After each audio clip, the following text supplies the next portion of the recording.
Hello, मी तन्वी गुंडे. मंडळी, सध्या आपल्याला असं ओरड ऐकायला मिळते की जेनझी जी पिढी आहे, तरुणाई जी पिढी आहे, ती पिढी हल्ली वाचत नाही. पण ह्याच जेनझी पिढीमध्ये एक असाही वाचक वर्ग आहे की जो खरंच वाचत असतो, जेन्युइन असतो, प्रामाणिक असतो वाचनाबद्दल. आणि त्याच पिढीमधला एक तरुण मित्र आज आपल्या भेटीला आला आहे, तो म्हणजे सुजित काळंगे. त्याने बाबा आढाव यांच्यावरती एक विशेषांक तयार केला आहे. नेमकं काय आहे या पुस्तकामध्ये तेच त्याच्याकडून आपण जाणून घेऊया. हॅलो सुजित. हॅलो. तर काय सांगशील तुझ्या पुस्तकाविषयी? डॉक्टर बाबा आढाव स्मृती विशेषांक 2026 हा जो आहे, तर हा स्मृती विशेषांक नुकताच आपण प्रकाशित केलेला आहे. पुस्तक नाका प्रकाशनचं हे पहिलंच तसं बघितलं तर विशेषांक स्वरूपाचं हे पहिलं लेकरू आहे असं म्हटलं तरी चालेल. आणि ते बाबांना म्हणजे डॉक्टर बाबा आढाव यांचं बोट धरून येतं आहे. एक विशेष गोष्ट काय आहे की बाबांचे आपल्या सगळ्यांवरती फार उपकार आहेत. याचं कारण असं आहे की वेगवेगळ्या संस्था, संघटना स्थापन करणं, एक स्ट्रक्चरल काम करणं ही एक गोष्ट आहेच.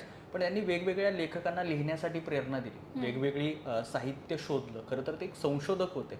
वेगवेगळं अनिल अवचट सरांचा यातला जो लेख आहे, त्या लेखामध्ये त्यांनी असं म्हटलं की बाबा कुठे कुठे जायचं आणि कुठून कुठून कागद आणायचे आणि ते द्यायचे आणि त्याच्या आधारावरती साहित्य उभं राहायचं. म्हणजे एक माणूस एवढं सगळं करतो आणि आपल्या सगळ्यांपर्यंत ते सगळं पोहोचतं, पुढच्या कितीतरी पिढ्यांपर्यंत पोहोचणार आहे. तर ज्या माणसाने लिहिण्यासाठी एवढी प्रेरणा दिली, त्या व्यक्तीच्या संदर्भाने लिहावं असं खूप जणांना वाटतं. आणि त्यातल्या त्यात तरुण हा महत्त्वाचा घटक होता.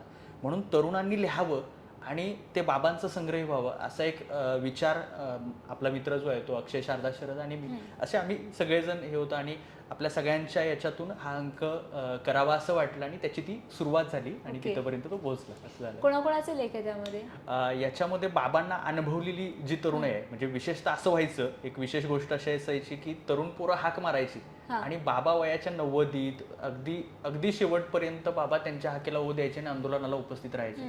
त्यांच्यापैकी त्यांना सगळ्यात जास्त अनुभवलेला ओंकार मोरे असो, अतुल मारेवाड असो, किंवा तुकाराम शिंदे असू द्यात, बापूराव हुंगरगावकर असू द्यात, किंवा ही अरिहंत अनामिका किंवा छाया कावेरी नावाची जी मुलगी आहे जिनं नुकतंच सत्यशोधक की विचारांवर चालत आपला विवाह हा सत्यशोधक पद्धतीनं केला.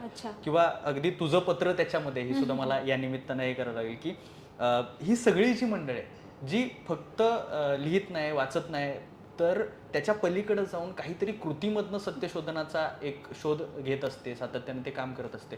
तर अशा सगळ्या तरुण मुलांचे लेख याच्यामध्ये आहेत. आणि शेवटी मग विजय चोरमारे सर यांचा जो एक लेख आहे, त्यांनी ती एक सुंदर लेख फेसबुकच्या संदर्भाने आपल्यापर्यंत पोहोचवला होता डॉक्टर बाबा आढाव यांच्या संदर्भाने. तर तो लेख आहे. आणि महत्त्वाची गोष्ट की अनेकांचे आवडते लेखक म्हणजे डॉक्टर अनिल अवचट सगळ्यात जास्त अनुभवलेले, म्हणजे बाबांनी त्यांना प्रचंड प्रेरणा दिली, त्याच्या माध्यमातून त्यांनी केलेलं काम आणि त्यांना आलेले अनुभव त्यांनी याच्यामध्ये एका लेखाच्या माध्यमातून लिहिलेत.